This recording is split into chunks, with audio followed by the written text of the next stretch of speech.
Hello guys, अस्सलाम वालेकुम, नमस्कार, आदाब। हमारे चैनल सबा स्वीट वर्ड्स में आप सबका वेलकम। दोस्तों, आप सबको हमारे चैनल पर स्वागत है। अगर आपको हमारी कहानी अच्छी लगे तो प्लीज़ चैनल को लाइक शेयर एवं सब्सक्राइब करना ना भूलें। धन्यवाद। बहुत मेहनत से हम आप सबके सामने स्टोरियाँ लेकर आते हैं। कहानी शुरू करते हैं। बस बस भैया, यहीं रोक दीजिए। रीना के कहने पर ड्राइवर ने ऑटो रोक दी।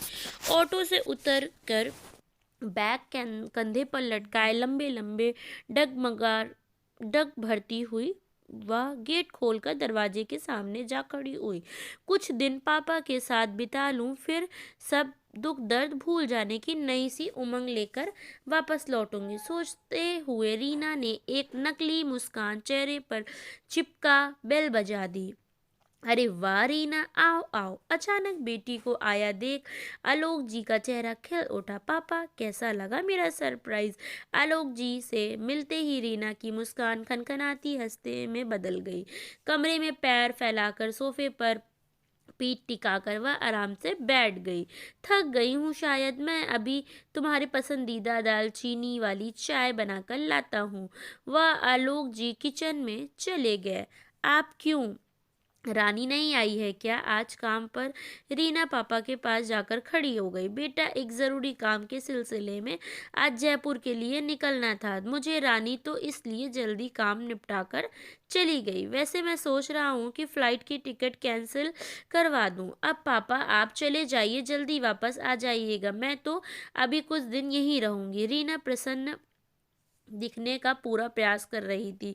मैं 2 दिन में लौट आऊंगा। इस बार सुमित नाराज नहीं हुआ तुम्हारे कुछ दिन यहाँ बिताने पर? दिल्ली में हो तो भी बस सुबह आकर शाम को चली जाती हो, वापस एक दिन भी कहाँ रहने देता है वह तुम्हें? मायके में पापा के मन में अपने दामाद के प्रति छिपी शिकायत शब्दों में झलक रही थी। ऑफिस के काम से आज ही सुमित सिडनी गए हैं, इसलिए आपके साथ कुछ दिन रहने का प्रोग्राम बना लिया मैंने। गुड। आलोक जी के चेहरे पर मुस्कान की एक लंबी रेखा खिंच गई। रीना भी मुस्कुरा दी और फिर ड्राइंग रूम में रखे बैग को अपने कमरे में ले जाकर सामान निकाल अलमारी में रखने लगी। पापा आप चले जाइए, जल्दी वापस आ जाइएगा। मैं तो अभी कुछ दिन यहीं रहूंगी। रीना प्रसन्न दिखने का पूरा प्रयास कर रही थी। इस तरीके से वो अपने बाबूजी को, उनको कुछ एहसास ना हो, इसलिए वो अपने बातचीत कर रीना का मन हल्का हो गया। लेकिन अपने पापा के जाते ही उसे उदासी ने घेर लिया। मस्तिष्क में विचारों की उलझन निराश हो और भी बढ़ रही थी। शून्य में ताकती व अपने आप से ही बातें करने लगी। कितना अपनापन है यहाँ, दीवारें भी जैसे अनुराग बसा है अपने भीतर। घर के एकमात्र सदस्य पापा तो जैसे स्नेह का पर्याप्त ही हैं। मम्मी के दुनिया छोड़कर चले जाने के बाद सालों से मम्मी की भूमिका निभाते हुए अपनी ममता की छाव तले धूप सदृश चिंताओं से बचाते आए हैं। वो मैं अकेली संतान हूँ तो क्या, सभी नाते मिलकर जितना प्रेम नहीं बरसा पाते जितना पापा ने अकेले ही मुझ पर बरसा दिया है। और वहाँ कैसे कह दूँ कि ससुराल ही अब घर है मेरा। सासू माँ के रूप में खोई हुई माँ मिल जाएगी, यही आशा थी मेरी। ससुर जी से पापा जैसा स्नेह चाहता था, लेकिन चाहने मात्र से ही तो सब संभव नहीं होता। फिर और किसी को क्या दोष दूँ जब जीवन साथी ही अनमना सा रहता है। मुझसे विवाह के 3 वर्ष बीत जाने पर भी प्यार और अपनेपन का तरस रही हूँ मैं। आशा थी कि कोई नन्ही जान आएगी तो नए रंग भर देगी जीवन में। क्या कम दुखी हूँ ना बन पाने पर कि सभी मुझे किसी अपराधी से सिद्ध करने में लगे हैं। रीना एक बार फिर सब याद कर खिन्न हो उठी। विवाह होते ही उसे नौकरी से त्यागपत्र देना पड़ा था। सारा दिन अकेले घर के काम में पिसती हुई दो बोल प्रेम के सुनने को तरस जाती। पति सुमित अपनी ही दुनिया में खोया रहता। रात में कुछ हसीन लम्हों की चाह में वह सुमित के करीब जाती तो उसका रवैया ऐसा होता जैसे एहसान कर रहा हो उस पर। रीना को किसी नन्ही आहट की प्रतीक्षा करते हुए 3 वर्ष बीत गए, लेकिन उसकी गोद सूनी ही थी। सुमित का मनुहार एक दिन उसे साथ लेकर वह क्लिनिक चली गई। वहां डॉक्टर ने रीना व सुमित दोनों के लिए कुछ टेस्ट लिख दिए। उस रात सुमित ऑनलाइन हुई रिपोर्ट्स देख रहा था और वह बिस्तर पर लेटे हुए सुमित की आतुरता से प्रतीक्षा कर रही थी। लैपटॉप शट डाउन कर लटका हुआ चेहरा लिए वह आकर बोला, रिपोर्ट्स देख ली है, कहा था तुम्हें पहले ही, पर तुम ही जिद पर पकड़े बैठी थी कि टेस्ट करवाना। अब साफ हो चुका है, तुम्हारे सिस्टम में ही कुछ कमी है, इसलिए माँ नहीं बन पाओगी कभी। रीना की रुलाई फूट पड़ी थी। अपने ही सहन हर हिम्मत जुटा बोली, आप कल प्रिंट निकलवा लेना रिपोर्ट का। ऐसी समस्याओं से कई औरतें दो चार होती हैं, इलाज तो होता ही होगा कोई ना कोई। हम कल ही डॉक्टर के पास चलेंगे। कोई ज़रूरत नहीं है तुम्हें अब अपनी इस कमी का तमाशा बनवाने की। कोई पूछेगा तो कह देना कि अभी नहीं चाहती परिवार बढ़ाना। आज के बाद इस बारे में कोई बात नहीं होगी। किसी तानाशाह से आदेश से दे। सुमित मुंह फेर कर लेट गया। तिरस्त ही रीना बस आंसू बहा कर रह गई। सुमित ने अगले दिन अपनी माँ को रिपोर्ट के बारे में बताया। बस फिर क्या था, आते जाते ताने कसने देने शुरू कर दिए उन्होंने। ससुर जी सुमित को बराबर याद दिलाना नहीं भूलते थे कि उनके रिश्ते के एक भाई ने अपनी बहू के मां न बन पाने की स्थिति में अपने इकलौते बेटे को तलाक दिलवाकर उसका दूसरा विवाह करवा दिया था। अपेक्षा और प्रताड़ना के अंधेरे से घिरी एक तंग सी गली में स्वयं को पार कर रीना बिल्कुल अकेली हो गई थी। सुमित अक्सर ढपट देता कि मुंह फुलाकर क्यों रहती हो हमेशा, कम से कम मेरे सामने तो मनहूस सा चेहरा लिए ना आया करो। पिछले दिन के अपमान का दर्श भी अब तक मरमता कर रहा था रीना को। मेरठ से सुमित की बुआ जी मिलने आई थी। रीना ने हमेशा की तरह अभिवादन कर आदर व्यक्त किया। उन्होंने अपने चिरपरिचित अंदाज में रीना को गोद भर जाने का आशीर्वाद दिया तो पास खड़ी रीना की सासू माँ तपाक से बोली उठी, सपने देखने बंद कर दो जीजी, अब यह सुख हमारे हिस्से में है कहाँ। बस अब तो हमारा आंगन बच्चे की खिलकारियों के लिए तरसता ही रहेगा। सदैया सुन बाबूजी। बुआ जी आँख फाड़ मुंह बिचकाते हुए बोली, अरे अरे, ये क्या कह रहे हो। रीना की सूरत देखकर तो नहीं लगता है कि इसे कोई अफसोस है। अपने इस अधूरेपन पर औरत का सारा बनाओ सिंगार बेकार है। अगर एक संतान भी न दे सके परिवार को, क्या करे अब। यह बाज लिखी थी लड़के के हिस्से में, जी जलता रहेगा अब तो सदा यूं ही हमारा। जहर मुझे तीर से शब्दों का वार आसनी हो गया है। और रीना चुपचाप वहां से चली गई। अपमान और दुख से विचलित हो रात में उसने सुमित को ये सब बताया तो सुमित उल्टा उस पर बरसने लगा। किस किस का मुंह बंद करोगी, कुछ गलत तो नहीं कहा है माँ या बाबूजी ने। जानती हो ना कि कल 8 बजे ही की फ्लाइट से मुझे सिडनी जाना है। सोचा था जाने से पहले तुम्हें खुश कर दूंगा, लेकिन सारा मूड ऑफ कर दिया तुमने। लाइट बंद कर सो जाओ। अब मैं भी कल पापा के पास जाना चाहती हूँ, उनकी तबीयत ठीक नहीं है। आज ही फ़ोन पर बताया था उन्होंने। पहली बार रीना ने सुमित से झूठ बोला था। पापा के फ़ोन का बहाना बनाकर आज वो मायके आ गई। बचपन में जब कोई बात उसे विचलित करती थी तो पापा के थपकी देकर सुलाते ही सारा तनाव घूमकर हो जाता था। उसी थपकी की चाह में कुछ दिन पापा के साथ बिताने आई थी वह। एयरपोर्ट पहुंच आलोक जी ने मैसेज भेजा तो टोन सुन रीना की सोच पर विराम लग गया। मैसेज पढ़ने के बाद किचन में जाकर वह अपने लिए मैगी बना लाई और वापस कमरे में आ टीवी ऑन कर बैठ गई। किसी फिल्म में विवाह का दृश्य चल रहा था। रीना के 7 फेरों से पहले भी सुख समय भविष्य और मन को बांधने की प्रतीक के रूप में गठबंधन की रस्म अदा की गई थी। लेकिन हुआ क्या, सुमित के कंधे पर लटके रुपट्टे में बांधा गोल सिक्का कैसे तिरस्कार देड़ी मेरी आकृति में बदल गया। वह जान ही नहीं सकी कि वह तो कंटीली झाड़ियों की चुभा रही है। हल्दी का सुनहरा रंग जीवन में चढ़ने की आशा पूरी होती उससे पहले कि विवाद ने अपने रंग बिखेर दिए थे उस पर। फूल सा उसका चेहरा जैसे खिलने से पहले ही मुरझा सा लगने लगा था। अक्षत चावल के धावल थाने प्रति के अटूट प्रेम और सुख शांति देने के स्थान पर एक बोझ और अपचरित रिश्ता ही तो दे पाए थे उसे मानसिक शांति। तो अब एक सपना सी लगने लगी। गठबंधन ने दोनों के मन में दो नहीं बांधा था। रीना के पाँव में जंजीर जरूर बांध गई जिसे ना तो वो तोड़ पा रही थी और ना ही अपने अस्तित्व को यूं कैद देख पा रही थी। दरवाजा खोला तो सामने विजय को देख मुरझाया मन खिल सा गया। विजय उसके पड़ोस में ही रहता था। दोनों की दोस्ती पुरानी थी। वो एक ही स्कूल में पढ़ रहे थे। बाद में उच्च शिक्षा के लिए विजय बेंगलुरु चला गया था। एमबीए करने के बाद नोएडा स्थित एक विदेश कंपनी में बतौर मैनेजर वह कार्य कर रहा था। विजय का एक पैर पोलियो के कारण बेहद कमजोर था। उस पैर में वह हेलीपैड पहन कर रखता था।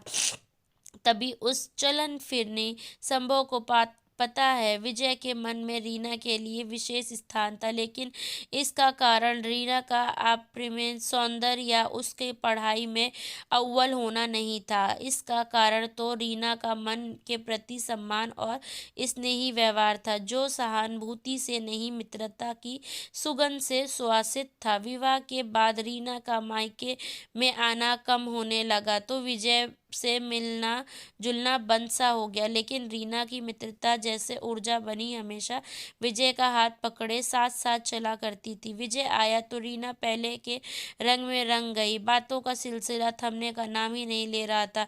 पुराने दोस्त, स्कूल व कॉलेज के टीचर्स और मौसम का मिजाज सब कुछ समा गया था उनकी बातचीत के मध्य। रीना अपना दर्द मन में ही रख विजय का दिल नहीं दुखाना चाहती थी। लेकिन वह भूल गई थी कि विजय जैसा मित्र उसकी मुस्कान देखकर ही अनुमान लगा लेता कि वह दिल से निकली खुशनुमा मुस्कुराहट है या हंसी का जामा पहने हुए गहन पीड़ा। कुछ देर की बातचीत के बाद विजय अचानक पूछ बैठा, रीना, हम क्या अपने पुराने दिनों को ही याद करते रहेंगे या अपनी नई जिंदगी के किस्से भी शेयर करेंगे? तो वह बोली, मेरी जिंदगी तो वह वही किसी भी शादीशुदा स्त्री की जिंदगी जैसे ही है। सास ससुर पति जिम्मेदारियां बस, और क्या, तुम ही कुछ बताओ ना। कहकर उसने पलकें झुका ली। एक खूबसूरत जिंदा दिल औरत पति से दूर बैठी हो और एक बात भी उसके बारे में ना करे अजीब लग रहा था। मैं गलत नहीं हूँ तो तुम बहुत कुछ दबाए बैठी हो अपने अंदर। रीना, मन की गिरहा खोल दो प्लीज। विजय की स्नेह भरी गुहार रीना के दिल से आंखों तक पहुंच आंसू बनकर झरझरा बहने लगी। अपनी सभी आहत अनुभूति को उसने एक कर विजय के समक्ष खोल कर रख दिया। विजय की सहानुभूति घावों पर मरहम का काम कर रही थी। रीना की आप बीती सुनकर कुछ सोचता हुआ सा विजय बोला, रीना, क्या तुम्हें पूरा विश्वास है कि सुमित ने तुम दोनों की रिपोर्ट्स को लेकर सच बोला है? तुमसे मतलब सुमित ने ऑनलाइन देखी थी रिपोर्ट्स, अपनी मर्जी से थोड़े ही कहा था, लेकिन तुमने तो नहीं देखी ना? फिर प्रिंट्स भी नहीं निकलवाए उसने? कहीं ऐसा तो नहीं है कि तुम नहीं? वह विजय की बातचीत में ही काट कर रीना बोल उठी, विश्वास तो नहीं हो रहा है कि सुमित इतना बड़ा झूठ बोल सकता है। वह गुस्सैल जरूर है लेकिन धोखेबाज नहीं। बेचैन हो वह सोच में डूब गई। उसे चिंतित देख विजय ने उसका ध्यान दूसरी ओर लगाने के उद्देश्य से चुटकुले सुनाने शुरू कर दिए थे। एक बार फिर हंसी मजाक का दौर चल पड़ा। इस बीच आलोक जी का जयपुर पहुंचकर फोन न आ गया। विजय वहां आया हुआ है यह जानकर रीना के लिए चिंतित आलोक जी को राहत से मिली। विजय से उन्होंने रात में ही रीना के पास ही रुकने का अनुरोध कर दिया था। रात के 1 बजे दोनों की उन्नीदी आंखों ने बातचीत की गति पर थोड़ा विराम लगा ही दिया। सोने से पहले विजय हेलो हेलो से मुस्कुराकर बोला, रीना एक बात कहना चाहता हूँ। हम कितने वक्त बाद मिले, इसके बाद ना जाने कब मिल पाए। तुम्हें कोई तकलीफ ना हो तो एक एक कॉफ़ी हो जाए, लेकिन कॉफ़ी मैं बनाऊंगा, तुम रुको ना यहीं। मैं बस यूं गया और यूं आया। रीना मित्र के आग्रह को टाल नहीं सकी। अपने पिता के कमरे में जाकर रीना विजय के सोने का प्रबंध करने लगी। विजय कॉफ़ी लेकर आया तो रीना तो पहला घूंट भरते ही बोली, कमाल की कॉफ़ी बनाते हो विजय, तुम्हारी होने वाली वाइफ से रश हो रहा है मुझे। कहते हुए रीना खिलखिलाकर हंस पड़ी और फिर वहीं बेड पर पैर फैलाकर चैन से बैठ कॉफ़ी का आनंद लेने लगी। विजय ने उसे अपने मोबाइल में उन लड़कियों की फ़ोटो दिखाई जहां उसके रिश्ते की बातचीत चल रही थी। रीना से उसकी पसंद की लड़की चुनने को कहा कर वह वॉशरूम चला गया। थकी हुई रीना वहीं बेड पर लेटी तो पता ही नहीं चला कि कब आंखें लग गई। सुबह अलार्म बजने पर ही रीना की नींद खुली। गड़बड़ा कर बिस्तर से उठ वह कमरे में से बाहर निकली। विजय बालकनी में खड़ा गुलाबी आसमान पर बिखरी झटा निहार रहा था। इससे पहले कि वह रात के विषय में कोई सवाल करती, विजय स्वयं ही बोल उठा, रात को जब मैं चेंज कर अंकल के कमरे में वापस आया तो तुम गहरी नींद में थी। तुम्हें उठाना मैंने ठीक नहीं समझा और तुम्हारे कमरे में जा कर सो गया। चाय पीकर विजय वापस चला गया। जब तक आलोक जी लौटे नहीं, विजय प्रतिदिन रीना से मिलने आता रहा। पापा लौटे तो रीना जैसे नन्ही सी बच्ची बन गई। वह यह देखकर बहुत प्रसन्न थी कि इतने कम समय के लिए जयपुर जाने पर भी पापा यह नहीं भूले थे कि वहाँ की चूड़ियाँ रीना को बहुत पसंद है। रंग बिरंगी चूड़ियों और कंगनों के साथ ही पापा हरी और लाल रंग में रंगा गोटा पत्ती के काम वाला एक सुंदर लहंगा भी लाए। कितना खुश देखना चाहते थे वो रीना को। चाहकर भी रीना आलोक जी को अपना दुख नहीं बता पा रही थी। वो जानती थी कि उसके माँ ना बन पाने पर ससुराल वालों को उसे दोष देना पापा को बहुत कष्ट पहुंचेगा। अपनी पीड़ा भीतर ही दबा पापा के स्नेह को पल पल महसूस करती थी। रीना के 10 दिन बीते करते और हंसते हंसाते कब बीत गए पता ही नहीं चला। उसे वापसी के दिन नाश्ता करने और टेबल पर बैठी ही थी कि अब उबकाई आने लगी। उबकाई के साथ ही चक्कर भी आ रहा था। आलोक जी उसे घर के पास के डॉक्टर को सुनीता क्लिनिक पर ले गए। डॉक्टर सुनीता ने जांच कर दवा के साथ कुछ टेस्ट भी लिख दिए। टेस्ट के लिए सैंपल दे रीना घर आकर दवा खाकर आराम करने लगी। दोपहर को विजय रीना से मिलने आया तो साथ में उसके पसंद का ढोकला भी ले आया। रीना की पसंदीदा दुकान का ढोकला। उस पर पापा और विजय का साथ रीना भूल ही गई। वह बीमार है। तीनों की बातों और ठकठकाओं करकरों से घर गूंज उठा। शाम होते होते रीना की तबीयत बिल्कुल ठीक हो गई। आलोक जी चाहते थे कि वह अगले दिन तक रुक जाए, लेकिन रीना ने जाना ही उचित समझा क्योंकि सुमित सुबह की सिडनी से अपने घर लौट चुका था। डॉक्टर सुनीता के क्लिनिक पर रिपोर्ट्स ऑनलाइन देखते ही सुविधा नहीं थी तो स्वास्थ्य भी सुधार के कारण रीना को रिपोर्ट्स लेना आवश्यक भी नहीं लग रहा था कि इसलिए वह कब कैब करके अपने ससुराल के लिए बुक करवाने लगी। विजय और आलोक जी का मानना था कि रिपोर्ट एक बार देखनी ज़रूर चाहिए, रीना को लौटने में देर न हो जाए। इसलिए विजय ने कहा कि वह क्लिनिक से रिपोर्ट लेकर उसको फ़ोटो खींच रीना के व्हाट्सएप पर भेज देगा। कैब बुलाकर पापा और विजय से विदा ले वह टैक्सी में बैठकर चली गई। रीना ससुराल पहुंचने ही वाली थी। उसे विजय का भेजा हुआ रिपोर्ट्स का फ़ोटो मिल गया। जब रीना ने फ़ोटो डाउनलोड कर देखा तो उसे अपनी आंखों पर विश्वास नहीं हुआ। रिपोर्ट बता रही थी कि वह गर्भवती है। रीना का मन खुशी से झूम उठा। वह जल्दी ही सुमित से मिलकर यह सुखद समाचार उसे सुनाना चाहती थी। उत्साह से भरी रीना दौड़ती हुई सुमित के पास जा पहुंची। सुमित से आंखें बंद करने को कहा कर उसने पर्स में से मोबाइल निकाला और रिपोर्ट का फोटो सुमित के सामने कर दिया। सुमित ने आंखें खोली तो नजरें मोबाइल स्क्रीन पर ठहर गई। रिपोर्ट में लिखा हुआ था, कि रीना गर्भवती है।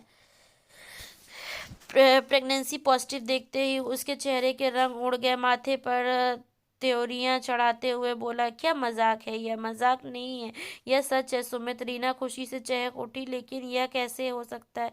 सुमित आशंका से घिरा था। हो गया बस कैसे, या तो मुझे भी नहीं पता। अदा से कंधे उचकाती हुई रीना सुमित से लिपट गई। रीना को अपने से अलग कर सुमित आक्रोशित हो लगभग चीख उठा, ऐसा नहीं हो सकता है, कभी नहीं हो सकता है। कैसे? क्यों? क्या हो गया? आप इस बार रीना तुनक कर बोली, या क्या आप अनाप शनाप बोले जा रहे हैं आप?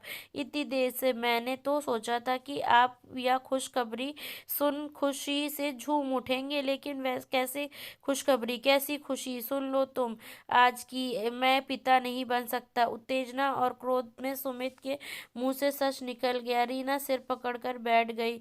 उसे लग रहा था कि वह चक्कर खाकर गिर जाएगी, पर उसे कुछ समझ ना आ रहा था। अपनी रोबीली आवाज में सुमित फिर चिल्लाया, क्या मैं जान सकता हूँ कि यह बच्चा किसका है? शायद उस विजय का ही है जिसने तुम्हें यह रिपोर्ट भेजी है। रीना यह सहन कर ना सकी, तैश में आकर बोली, अब समझी कि आपने मुझे हमारे टेस्ट की रिपोर्ट क्यों नहीं दिखाई थी? क्यों नहीं जानना चाहते थे कि डॉक्टर के पास कितना बड़ा धोखा? बौखलाया सा सुमित कुछ बोलने की स्थिति में नहीं था। बेचैन होकर वह कमरे में इधर उधर चक्कर लगाने लगा। असमंजस में पड़ी रीना भी आंखों पर हाथ रख बेड पर लेट गई। कुछ देर बाद कमरे में चुप्पी। रीना का मोबाइल बजने से टूट गई। कॉल विजय का था। उखड़ी सी आवाज में हेलो बोल। मोबाइल पर बात करते हुए वह कमरे से सटी बालकनी में जा खड़ी हुई। विजय बोला, सुमित का सिडनी टूर कैसा था? तुम्हारी तबीयत कैसी है अब? तुमसे मैंने एक ज़रूरी बात बताने के लिए फ़ोन की है। फ़ोन कर। मैंने जिस रिपोर्ट का फ़ोटो भेजा था वो तुम्हारी नहीं है, पहले किसी और रीना की रिपोर्ट दे दी थी। ये मुझे उन लोगों ने कुछ देर पहले क्लिनिक से फ़ोन आया था। मैं दोबारा जाकर सही वाली रिपोर्ट लाया हूँ। अभी तुम व्हाट्सएप पर तुम्हारी असली रिपोर्ट भेज रहा हूँ। कोई बड़ी बीमारी नहीं है, बस थोड़ा इन्फेक्शन हो गया था। ओह, मैं भी कुछ समझ नहीं पा रही थी, आखिर यह हुआ क्या है? हाँ, लेकिन उस गलत रिपोर्ट ने सुमित को बेनकाब कर दिया है, कहते हुए रीना ने पूरी घटना संक्षेप में बता दी। अब सुमित को पता तो रिपोर्ट का सच सब ठीक हो जाएगा, कहकर विजय ने फोन कट कर दिया और असली रिपोर्ट रीना को भेज दी। फोन पर रीना का हताश में डूबी आवाज सुनने के बाद विजय चिंतित था, लेकिन उसे इस बात का प्रसन्नता भी थी कि सुमित को लेकर उसके अनुमान सही निकला और एक छोटी सी युक्ति लगाकर उस झूठ से पर्दा उठाने में वह सफल भी हो गया।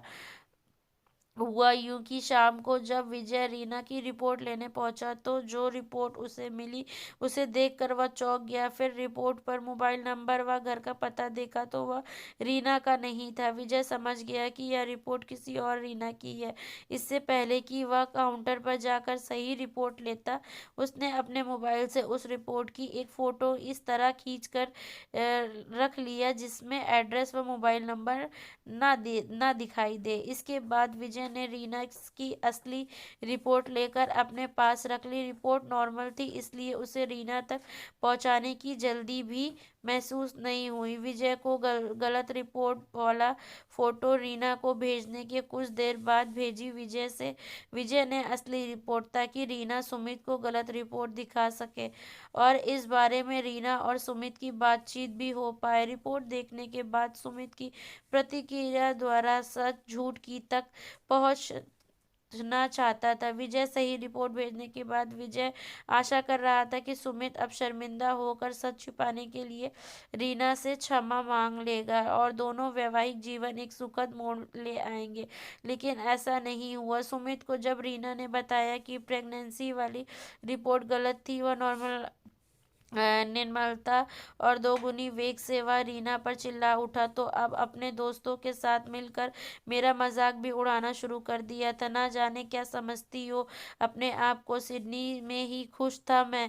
सोच रहा हूँ सब छोड़ छाड़ कर वहीं चला जाऊं। रीना का मन कड़वाहट से भर उठा। मन के चूर-मुर होने का पीड़ा मुख से साफ झलक रही थी। मन किया कि जोर से चीख उठे, मुंह से जैसे बोल अपने आप ही निकल पड़े।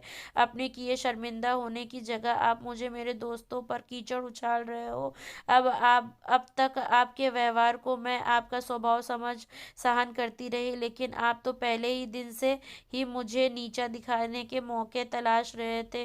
क्या हो गया है? अगर पति पत्नी में तो कोई भी संतान को जन्म देने से असमर्थ है, वह आप भी हो सकते हो या मैं भी। रिश्तों की घटा जोड़ नहीं जानती हूँ मैं, लेकिन इतना समझती हूँ कि प्यार दिमाग से नहीं दिल से होता है। पति पत्नी का रिश्ता प्रेम पर टिका होता है, दिमाग का खेल नहीं चलता यहाँ। आप क्या छोड़ेंगे मुझे? मैं आज ही अभी पति पत्नी के नाम पर कलंक बन चुके थे। इस रिश्ते से अपने को अलग करती हूँ। सुमित हक्का बक्का सा देखता रह गया और बैग लिए रीना उल्टे पांव मैके लौट गई। आलोक जी भी क्या कहते?